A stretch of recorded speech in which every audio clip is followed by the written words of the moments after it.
পাহাড়ে সহিংসতায় জড়িত কাউকে ছাড় নয়, হুঁশিয়ারি স্বরাষ্ট্র উপদেষ্টার। দেশের সম্প্রীতি নষ্টের পায়তারা চলছে বললেন স্থানীয় সরকার উপদেষ্টা। অন্তর্বর্তী সরকারের দায়িত্ব নেওয়ার পর বিভিন্ন ইস্যুতে অস্থিরতা বিচ্ছিন্ন ঘটনা নয়, মন্তব্য মির্জা ফখরুলের। এখনও সক্রিয় আওয়ামী দোসররা।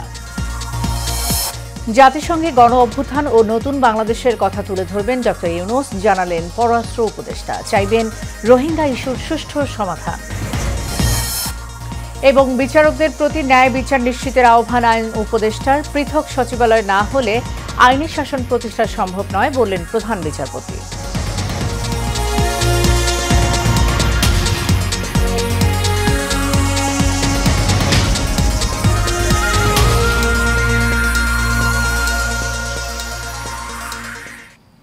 স্বাগত এশিয়ান নিউজে, সাথে আছি সাবরিনা জিয়া। এতক্ষণ শুনছিলেন বিআরবি কেবল ইন্ডাস্ট্রিজ লিমিটেড সংবাদ শিরোনাম। এবার চলে যাব পুরো খবরে। পাহাড়ি ঘটনায় তদন্ত কমিটি গঠন করা হবে। এর সঙ্গে জড়িত কাউকে ছাড় দেওয়া হবে না বলে জানিয়েছেন স্বরাষ্ট্র উপদেষ্টা অবসরপ্রাপ্ত লেফটেন্যান্ট জেনারেল জাহাঙ্গীর আলম চৌধুরী। আজ পার্বত্য চট্টগ্রামের খাগড়াছড়ি ও রাঙ্গামাটিতে উদ্ভূত পরিস্থিতি পর্যবেক্ষণ ও আইনশৃঙ্খলা পরিস্থিতি নিয়ে বৈঠক শেষে তিনি এ কথা বলেন। এ সময় স্থানীয় সরকার উপদেষ্টা এএফ হাসান আরিফ বলেন, একটি পক্ষ দেশে সম্প্রীতি নষ্টের পায়তারা করছে। আলমগীর বাণীকে তথ্য ছবিতে আরও জানাচ্ছেন শেখ ফাহিম। তুচ্ছ ঘটনায় উত্তাল পার্বত্য অঞ্চল, ঘটেছে প্রাণহানির ঘটনাও। এমন পরিস্থিতিতে সরকারের উচ্চ পর্যায়ের প্রতিনিধি দল পরিদর্শনে যান ঘটনাস্থল। স্বরাষ্ট্র উপদেষ্টা অবসরপ্রাপ্ত লেফটেন্যান্ট জেনারেল জাহাঙ্গীর আলম চৌধুরীর নেতৃত্বে পার্বত্য চট্টগ্রাম বিষয়ক উপদেষ্টা সুপ্রদীপ চাকমা, স্থানীয় সরকার উপদেষ্টা এএফ হাসান আরিফ এবং প্রতিরক্ষা ও জাতীয় সংহতি উন্নয়ন বিষয়ক প্রধান উপদেষ্টার বিশেষ সহকারী অবসরপ্রাপ্ত লেফটেন্যান্ট জেনারেল আব্দুল হাফিজ বৈঠক করেন স্থানীয় প্রশাসন ও জনপ্রতিনিধিদের সঙ্গে। রাঙামাটিতে বৈঠক শেষে স্বরাষ্ট্র উপদেষ্টা বলেন, যারা আইন শৃঙ্খলা অবনতির চেষ্টা করবে তাদের কোনো ছাড় দেওয়া হবে না। যারা আইন শৃঙ্খলা অবনতি করবে তাদের কোনো অবস্থায় আমরা ছাড় দেব না। আমরা কোনো অবস্থায় তাদের ছাড় দিব না। আমরা কোনো অবস্থায় তাদের ছাড় দিব না। ভবিষ্যতে যদি তারা আবার চেষ্টা করে তাদের যে হাত, এটা আমরা কিন্তু ভেঙে দেব। এ সময় স্থানীয় সরকার উপদেষ্টা বলেন, একটি মহল দেশে সম্প্রীতি নষ্টের পায়তারা করছে। এ বিষয়ে সবাইকে সজাগ থাকার আহ্বানও জানান তিনি।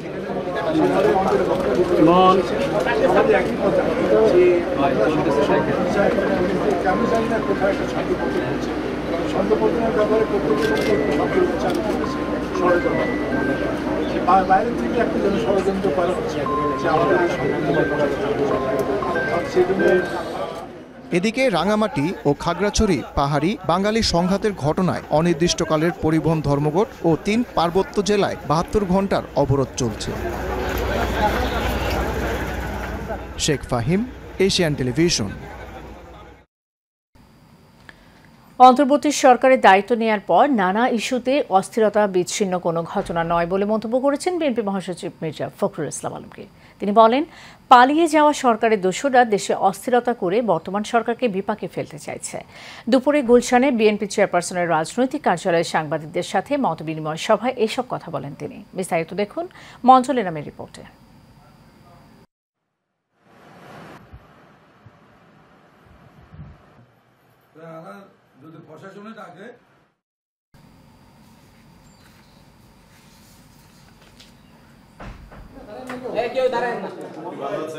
গুলশানে বিএনপির চেয়ারপারসনের রাজনৈতিক কার্যালয়ে দেশের চলমান পরিস্থিতি নিয়ে সাংবাদিকদের সাথে এই মত বিনিময় সভার আয়োজন করা হয়। এই ঘটনার বিপ্লবের পর থেকেই যা কাণ্ডগুলো শুরু হয়েছে, এই ঘটনাগুলো কিন্তু কোনো বিচ্ছিন্ন ঘটনা নয়। এ সময় বিএনপির মহাসচিব মির্জা ফখরুল ইসলাম আলমগীর বলেন, সরকারের গুরুত্বপূর্ণ দপ্তরে এখনো বসে আছে আওয়ামী লীগের দোসররা। ফ্যাসিবাদী সরকারের যারা মূল দায়িত্বে ছিলেন তারা তো ওই দায়িত্বে রয়ে গেছেন। এখনো তাদের সকলকে ওখান থেকে সরিয়ে আপনার যারা এই পরিবর্তনের পক্ষে বা নিরপেক্ষ লোকজনকে সব জায়গায় বসানো সম্ভব হয়নি। এটা তাদেরও এই যে আপনার কিছুটা অজ্ঞতা আছে, এই বিষয়গুলোতে জানেন না তারা। আর যেহেতু পলিটিক্যাল পার্টিগুলোর সঙ্গে যোগাযোগ কম হচ্ছে, সেই ক্ষেত্রেও তাদের একটা গ্যাপ তৈরি হচ্ছে। ফলে এই জায়গায় একটা সমস্যা আছে। মির্জা ফখরুল আরও বলেন, নির্বাচন দেরি হলে গণতন্ত্রের জন্য হুমকি হবে।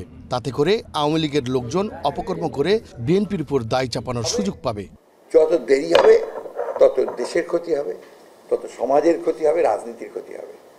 কারণ পলিটিক্যাল আপনার গভর্নেন্সের কোনো বিকল্প নাই, কোনো বিকল্প নেই। আমরা বরাবরই বিশ্বাস করি, আমরা মনে করি এবং এটা প্রমাণিত যে আপনার democracy is the best system. বাসায় ফিরলেও বেগম খালেদা জিয়া সুস্থ নন, তবে শারীরিক অবস্থা বিবেচনায় চিকিৎসকরা এখনই তাকে বিদেশে নেওয়ার পরামর্শ দেননি বলেও জানান মির্জা ফখরুল ইসলাম আলমগীর। বেগম জিয়া খুব সুস্থ না, উনি তো আপনার গতকাল ওনার একটু টেম্পারেচার ছিল, তো ওনাকে ডাক্তাররা এখন পর্যন্ত উনি ফিট টু ফ্লাই এটা মনে করছেন না আর কি। মন্ডলের নাম, এশিয়ান টেলিভিশন, ঢাকা। পররাষ্ট্র উপদেষ্টা মোহাম্মদ তৌহিদ হোসেন বলেছেন, জাতিসংঘের সংস্কার ও মানবাধিকার ইস্যুতে বাংলাদেশের অঙ্গীকার ব্যক্ত করবেন প্রধান উপদেষ্টা ডক্টর মোহাম্মদ ইউনূস। জাতিসংঘের সাধারণ অধিবেশনে যোগদান দিয়ে গণমাধ্যমের সাথে ব্রিফিংয়ে তিনি বলেন, অধিবেশনে রোহিঙ্গা ইস্যুতে সুষ্ঠু সমাধান চাওয়া হবে। ভারতের সঙ্গে টানাপোড়েন চলছে স্বীকার করে পররাষ্ট্র উপদেষ্টা বলেন, এটি কাটিয়ে ওঠার জন্য আলোচনা হবে। মোশাররফ হোসেনের ক্যামেরায় বিস্তারিত জানাচ্ছেন নূর মোহাম্মদ ভূঁইয়া। জাতিসংঘের সাধারণ পরিষদের অধিবেশনে যোগ দিতে সোমবার যুক্তরাষ্ট্রের নিউ ইয়র্কে যাচ্ছেন অন্তর্বর্তী সরকারের প্রধান উপদেষ্টা ডক্টর মোহাম্মদ ইউনূস। ২৭ সেপ্টেম্বর সাধারণ পরিষদে ৭৯তম অধিবেশনে ভাষণ দিবেন তিনি। অন্তর্বর্তী সরকারের দায়িত্ব পালনের পর এটি প্রধান উপদেষ্টার প্রথম বিদেশ সফর। এবছরের অধিবেশন বাংলাদেশের জন্য বিশেষভাবে তাৎপর্যপূর্ণ। জাতিসংঘের সাধারণ পরিষদে অংশগ্রহণ নিয়ে পররাষ্ট্র মন্ত্রণালয়ে সাংবাদিকদের ব্রিফিং করেন পররাষ্ট্র উপদেষ্টা তৌহিদ হোসেন। শুরুতে প্রধান উপদেষ্টার নিউ ইয়র্ক সফরে প্রধান উপদেষ্টার কর্মসূচি এবং বাংলাদেশ নিয়ে করণীয় বিষয়গুলো তুলে ধরেন। ২৭ সেপ্টেম্বর মাননীয় প্রধান উপদেষ্টা জাতিসংঘ সাধারণ পরিষদের সাধারণ বিতর্কে পর্বে তার বক্তব্য রাখবেন। তিনি তার বক্তব্যে বিগত ২ মাসে বাংলাদেশে ঘটে যাওয়া অভাবনীয় গণ অভ্যুত্থানের বিবরণ ও আগামী দিনে জনভিত্তিক, কল্যাণমুখী ও জনস্বার্থে নিবেদিত একটি রাষ্ট্র ব্যবস্থা গড়ে তোলার দৃঢ় প্রত্যয় বিশ্ব দরবারে তুলে ধরবেন বলে আমরা আশা করছি।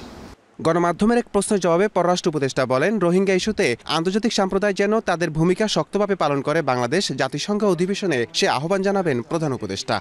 আন্তর্জাতিক সম্প্রদায়ের তাদের যে ভূমিকা সেটা আমরা তুলে ধরবো এবং আমরা চাইবো যে তারা যেন শক্তভাবে সেই ভূমিকায় অবতীর্ণ হয়, এই সমস্যার যাতে সমাধান হয়। আমরা ৮ বছর প্রায় ধরে তাদেরকে লালন পালন করছি এবং প্রতি বছরই কিন্তু প্রয়োজনের চেয়ে কম সহায়তা এসেছে আন্তর্জাতিক সম্প্রদায় থেকে, অর্থাৎ আমাদের নিজেদের অর্থ ব্যয় করতে হয়েছে প্রতিবারই।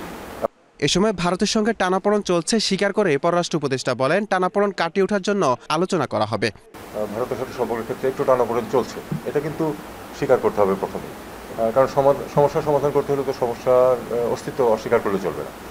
আমরা অবশ্যই চেষ্টা করবো সেই টানাপোড়েন যাতে আমরা পেছনে ফেলতে পারি। নূর মোহাম্মদ ভূঁইয়া, এশিয়ান টেলিভিশন, ঢাকা।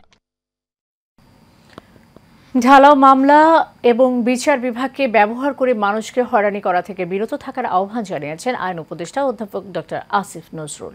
সকালে সুপ্রিম কোর্টের প্রধান বিচারপতির অভিভাষণ অনুষ্ঠানে তিনি কথা বলেন। এ সময় বিচার বিভাগে দুর্নীতিকে জিরো টলারেন্স ঘোষণা করেন প্রধান বিচারপতি সৈয়দ রেফাত আহমেদ। তিনি বলেন, বিচার বিভাগ পৃথক হলেও বিচার বিভাগে দ্বৈত শাসনের কারণে বিচারকরা স্বাধীনভাবে কাজ করতে পারছেন না। বিস্তারিত দেখুন এই চিত্র রিপোর্টে।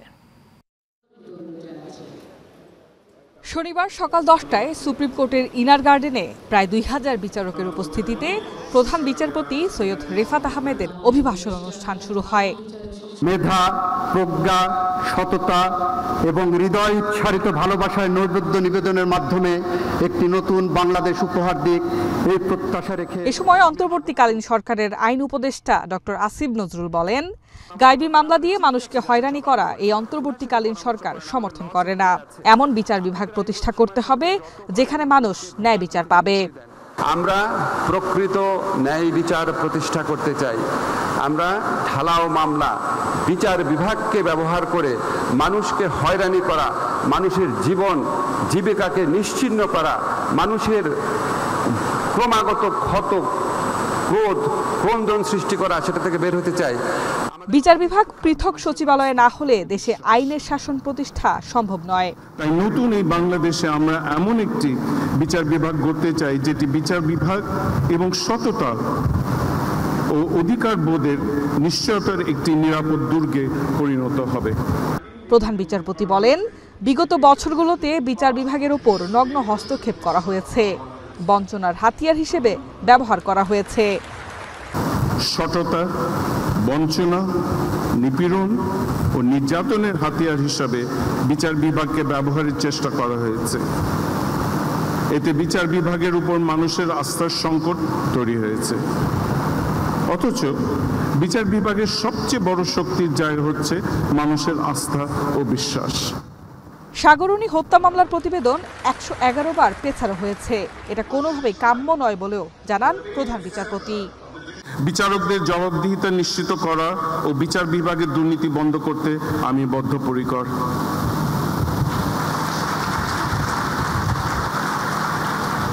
আজ আমি এই মঞ্চ হতে বিচার বিভাগের যে কোনো প্রকার দুর্নীতির বিরুদ্ধে জিরো টলারেন্স ঘোষণা করছি। H Mitu, Asian television, Dhaka.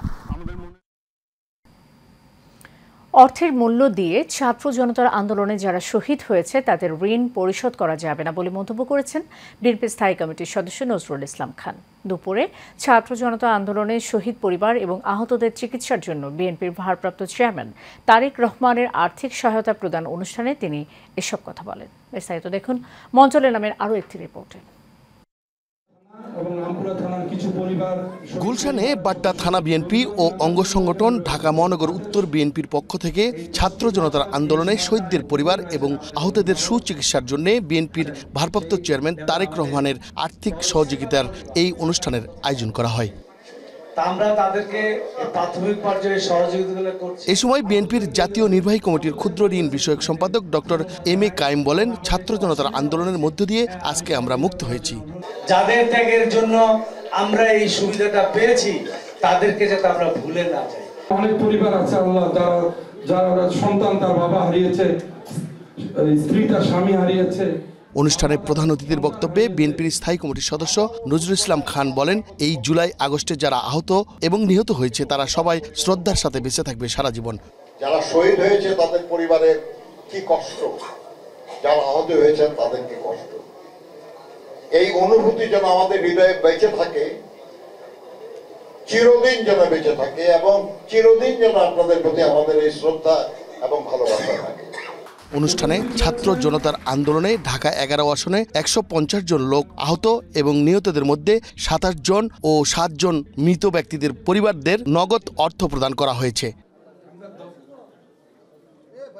Mondal Enam, Asian television, Dhaka. Bangladesh শিশু হাসপাতাল ও ইনস্টিটিউটে ডেঙ্গু রোগীদের জন্য ডেঙ্গু সেল তৈরি করা হয়েছে।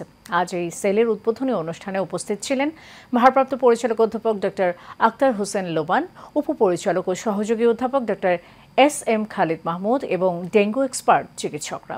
এ সময় তারা বলেন, 16টি সিট দিয়ে এই সেল গঠন করা হয়েছে। পরবর্তীতে ডেঙ্গু রোগীর সংখ্যা বাড়লে সিট আরও বাড়ানো হবে।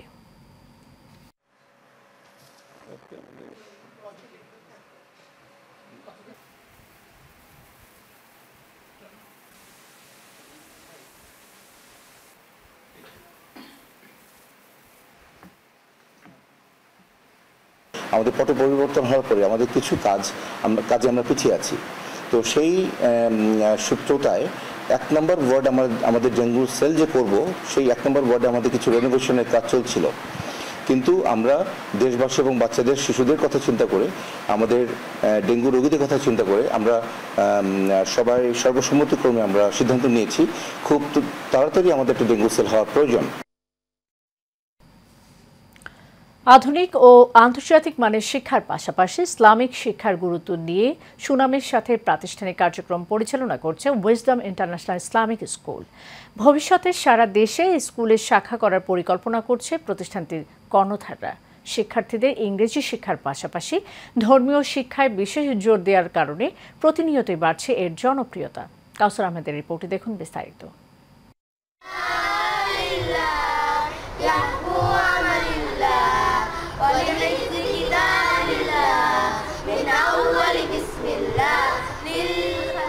মাদ্রাসা ভেবে অনেকেই ভুল করতে পারেন, কিন্তু এটি ধানমন্ডিতে অবস্থিত একটি ইসলামিক ইংলিশ মিডিয়াম স্কুল, যেখানে ইংরেজি, আরবি, বাংলা 3 ভাষায় সাবলীলভাবে উপস্থাপনা করছেন এই স্কুলের ছাত্রছাত্রীরা।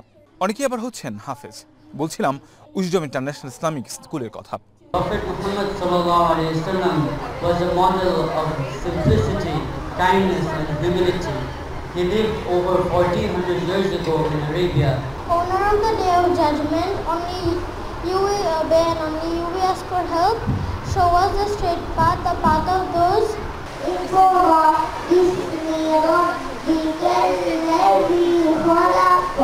Islamic education is more than just learning about religion.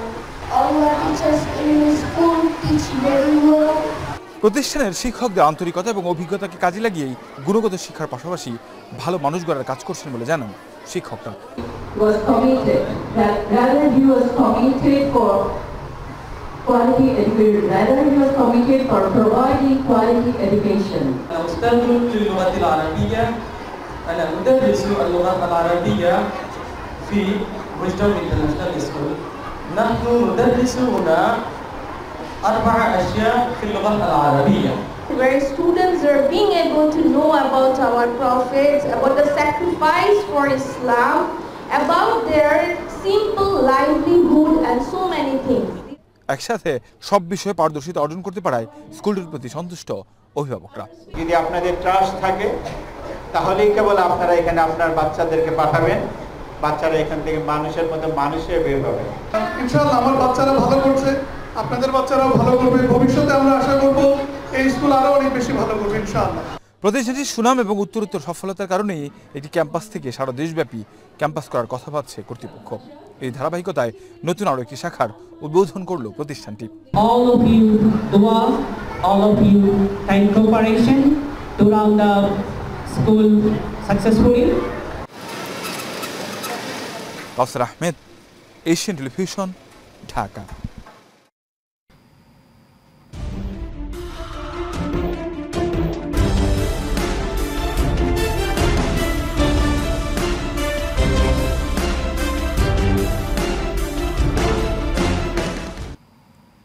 Sara Bangla.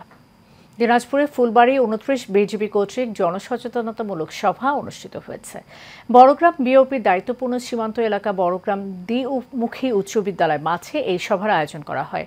Phulbari 29 BGB অধিনায়ক ABM জাহিদুল করিমের সভাপতিত্বে অধিনায়ক ভারপ্রাপ্ত কোয়ার্টার মাস্টার দিনাজপুর কোতোয়ালি থানার অফিসার ইনচার্জ সহ অন্যান্যরা এই সময় উপস্থিত ছিলেন।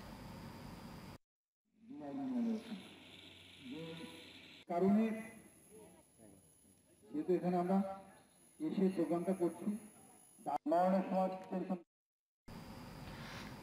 চট্টগ্রামের সাতকানিয়ায় কালিয়াইশ ইউনিয়নের 8 নম্বর ওয়ার্ড হিন্দুপাড়ায় আগুন লেগে 3টি বসতঘর পুড়ে যাওয়ার ঘটনা ঘটেছে। খবর পেয়ে সাতকানিয়ার কৃতি সন্তান ও বিএনপি নেতা শফিকুল ইসলাম রাহি ক্ষতিগ্রস্ত ঘরবাড়ি পরিদর্শন করেন এবং নিজ তহবিল থেকে নগদ অর্থ প্রদান করেন। আগামীতে সুখে দুঃখে পাশে থাকবেন বলেও জানান তিনি। এই সময় আরও উপস্থিত ছিলেন কালিয়াইশ ইউনিয়নের 7 নম্বর ওয়ার্ডের সাবেক মেম্বার বিএনপি নেতা শামসুল ইসলাম বাবলু, কামাল হোসেন সহ অন্যান্যরা।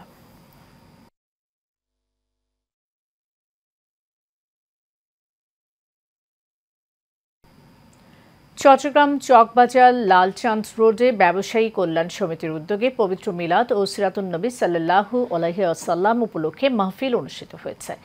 সংগঠনের সভাপতি আলহাজ ইউসুফ বাহার চৌধুরীর সভাপতিত্বে ও সেক্রেটারি মোহাম্মদ ইদ্রিস মামুনের সঞ্চালনায় এতে প্রধান অতিথি ছিলেন চট্টগ্রাম সিটি কর্পোরেশনের সাবেক কাউন্সিলর অধ্যক্ষ মোহাম্মদ শামসুজ্জামান হেলালি। এ সময় মোহাম্মদ শামসুজ্জামান হেলালি বলেন, নবী রাসূল করিম সাল্লাল্লাহু আলাইহি ওয়াসাল্লামের আদর্শ অনুসরণ করলেই সমাজে শান্তি ও শৃঙ্খলা ফিরিয়ে আসবে।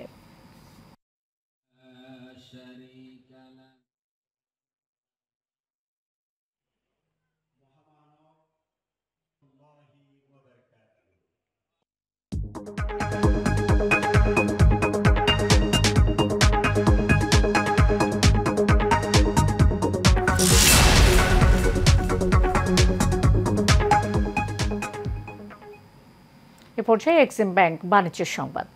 দেশের পোশাক খাতে অস্থিরতায় পার্শ্ববর্তী দেশে ইন্ধন রয়েছে বলে অভিযোগ করেছেন শ্রম ও কর্মসংস্থান সচিব AHM শফিকুজ্জামান। আজ শ্রম অধিকার ও পোশাক খাতে অস্থিরতা নিয়ে ডিবেট ফর ডেমোক্রেসি ছায়া সংসদে একথা বলেন তিনি। শ্রম সচিব বলেন, দেশে পদে পদে শ্রমিকদের অধিকার লঙ্ঘিত হচ্ছে। পোশাক খাতে স্থিতিশীল করতে শ্রম অধিকার নিশ্চিত করতে হবে। পাশাপাশি মালিক শ্রমিক সম্পর্কের উপরেও জোর দেন তিনি। এদিকে শ্রমিক অসন্তোষ নিরসনে 10 দফা সুপারিশ তুলে ধরেন ডিবেট ফর ডেমোক্রেসির চেয়ারম্যান হাসান আহমেদ চৌধুরী কিরণ।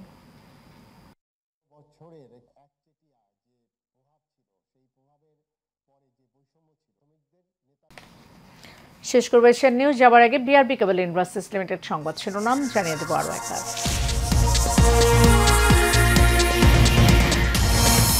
পাহাড়ে সহিংসতায় জড়িত কাউকে ছাড় নয়, হুঁশিয়ারি স্বরাষ্ট্র উপদেষ্টার। দেশের সম্প্রীতি নষ্টের পায়তারা চলছে বললেন স্থানীয় সরকার উপদেষ্টা। অন্তর্বর্তী সরকার দায়িত্ব নেওয়ার পর বিভিন্ন ইস্যুতে অস্থিরতা বিচ্ছিন্ন ঘটনা নয়, মন্তব্য মির্জা ফখরুলের। এখনও সক্রিয় আওয়ামী দস্যুরা।